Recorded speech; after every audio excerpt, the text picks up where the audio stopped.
This is breaking news from Channel 7 Eyewitness News. Good evening, everyone. I'm Sandra Bookman. And I'm Joe Torres. That breaking news to tell you about is happening in Rockland County. Reports tonight of multiple people stabbed at a Hanukkah celebration in Muncie, just down the block from Rockland Community College. The Orthodox Jewish Public Affairs Council has told us that 5 people have been stabbed. This all happened shortly before 10 o'clock this evening. They say the attack took place inside the home of a Hasidic rabbi, and all of the victims are reported to be Hasidic. Keep in mind that tonight is the 7th night of Hanukkah. We have been told that all of the victims have been taken to the hospital. No word yet on their conditions or the attacker. Joining us now live on the phone is Yossi Gestetner, the co-founder of the Orthodox Jewish Public Affairs Council for the Hudson Valley. Yossi, are you there?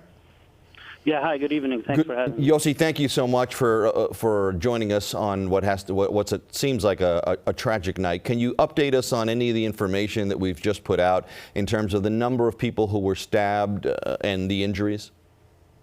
Yes, I'm here now at the scene. The scene is 47 Shea Road. It's in Muncie, as you said. It's right down the block from Rockland Community College. It's the house of a Hasidic rabbi named Rabbi Rottenberg. His congregation is next door at 49 Shea Road. At about 9:50, a call came into local EMS that multiple people are stabbed at the rabbi's house. It turns out that 5 people were stabbed. The most severe of them seems to have been stabbed at least 6 times. The least severe case was stabbed only 1 time in his hand. The perp seemed to be male. Face covered mostly with a scarf. He seems to have been an African American. As of now, it is not clear if he said anything during or before the attack. As people piled out, he calmly left. His car was parked around the corner, and at this time, local first responders are telling me that they are looking for a vehicle, and again, I guess this needs to be double confirmed, but this is what I got firsthand from first responders. It's a gray Nissan Sentra, plates HP, as in Peter T. Tom, 5757. At first I was told it's HPP, then I was told it's HPT, so obviously these things need to be sorted out. Yossi, can you tell us what you see there at the scene going on right now? Yeah, at this time you have law enforcement. From EMS where? And local EMS and PD are mostly from Ramapo, the town of Ramapo. Muncie is in the town of Ramapo.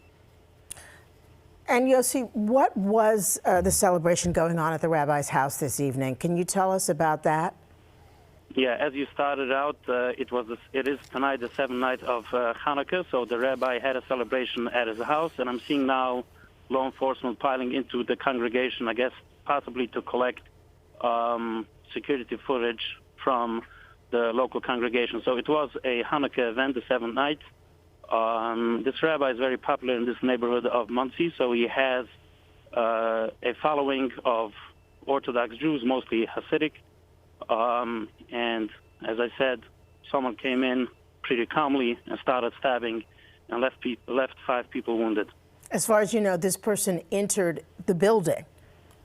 Yeah, he entered actually the house on 47 Shea, which is one structure away from the congregation. The event tonight was at the house of the rabbi, not at the congregation itself. But his vehicle seems to have been parked in front of the congregation, and he left. Any indication, Yossi, how many people attended the celebration tonight at the rabbi's house? I would say many dozens. It's quite a large house, and usually the rabbi, when he has these events, the place is full. Yossi, I must ask you, over the last few weeks, we have had reports of a number of attacks on Jewish people here in the city. Heightening security because of that. Will you hear about this incident tonight? You're there, you know those people. What's going through your mind? Obviously, the question is, when is enough enough? And when will there be taken more serious steps in terms of stepping up security at visibly Jewish community places? This can help. But, what exactly are the odds for someone to walk in tonight at an event and start stabbing people. I mean, I don't think law enforcement can actually have a cop at every congregation in Rockland or in Brooklyn, but certainly stepped-up security is helpful. Swift responses by law enforcement and community leaders inside and outside the Jewish community is important.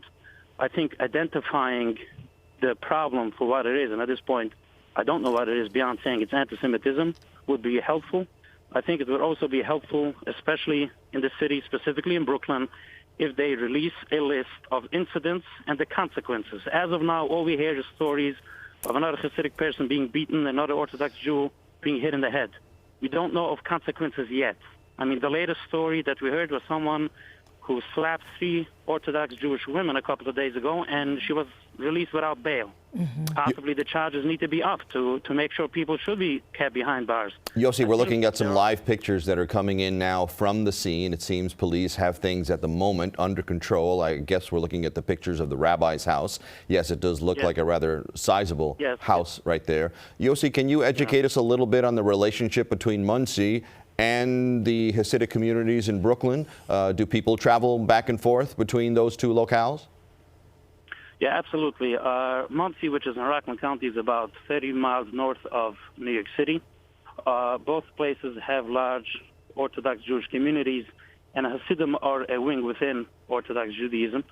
And I think pretty much everyone who is Orthodox Jewish and lives in Rockland has family in Brooklyn and vice versa, and many of them have family in Orange County, and that's certainly the case with me. I was in Brooklyn last week, Sunday night and Monday night for Hanukkah celebrations.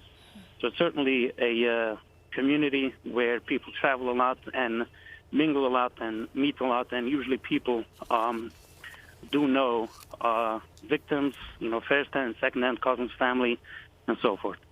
An incident like this, a scene like this, a Saturday night, a holiday celebration, it's just really has to have such an effect on the community. Are people frightened by this? Are they not feeling safe? Are they angry? I wouldn't call it frightened. I think the sense that I'm getting is that people are trying to become, more and more resolved as to how to tackle this on a community basis and on an individual basis. And also, as I said earlier, in terms of law enforcement, prosecutors, elected officials, it's not just, being at another press conference, which is nice, but it needs to be specific steps announced and specific steps taken as to increase security and to have a swift response. I think the chief of the police department is now on the scene. That's support that people, want to see and feel that, law enforcement takes it serious. And then, of course, we need to move, especially in Brooklyn, on getting a public list as to exactly how all these cases turn out. Just arresting someone and then people getting released because this is the new law is not going to cut it. There needs to be consequences within the confines of the law, but people need to feel and understand that this isn't a joke. And I think that if we were to have a couple of stories where, let's say, the Brooklyn district attorney was to announce specific steps and consequences that have been taken against perpetrators, I think more and more people will understand that this isn't a joke. And, going out there and beating on a Jew is going to have more consequences than a slap on the wrist and a news story in the evening news. Yossi Gestetner, the co-founder of the Orthodox Jewish Public Affairs Council for the Hudson Valley. Yossi, thank you so much for the time, for the information. We'll let you go to get back to your friends and perhaps family members there. You have our information. We have yours. Let's stay in touch as the night progresses. And if you hear any more information, please be sure to pass it to us. We've reached out to the authorities as well there in Rockland County. But as you can imagine, they are very, very busy at the moment. Yossi, thank you.